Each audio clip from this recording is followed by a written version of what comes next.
why is the word don't so bad on the golf course? Yeah, that's a great question. And so I want you to think about your subconscious brain and your conscious brain. So 85% of everything that you think is subconscious. By the time you're even aware of it, like most of the work has already been done. Okay. Now the word don't, right? Now think of what types of memories have to be retrieved to come up with the word don't. It's never a positive one, number one. Oh, that's true. I never even thought about it from that sense. Okay. Number two, it's not just a negative one, but a pretty severe negative one. So the word don't spikes your brainwave. So that's why, like, I just played at a pretty fancy golf course last weekend, and there were caddies, and I had a guy caddying for me, and then, I don't know, 3 or 4 holes, he asked me what I did, and suddenly he was, and the way that he was telling me, it was, hey, you don't want to be left, you want to go there. And then I said to him, dude, from now on, stop telling me where I don't need to be. Just tell me where I need to be. Right. And then I explained it to him, and he was like, oh man, I never thought about that. You are so right.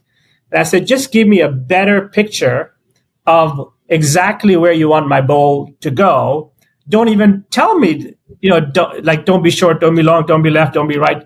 You can say don't be left by saying we really want to be right here. And on the right side, you see that tree? Let's go there.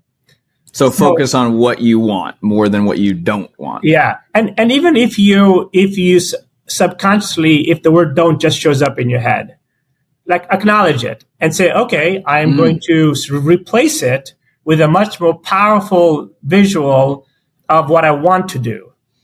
Yeah, I actually had a note of that, acknowledge and replace. I loved that because it's like, we'll have that don't hit it in the water. We're on the 18th hole. I'm playing good. Don't hit it in there. It's like, I always say it's okay to be like, yes, there is water left. Here's where we're focused on though. And it's like when you try, like you said, to burying thoughts don't work, saying don't, like it's okay, but then acknowledge it and replace it with what you do want the shot to have happen. Yeah.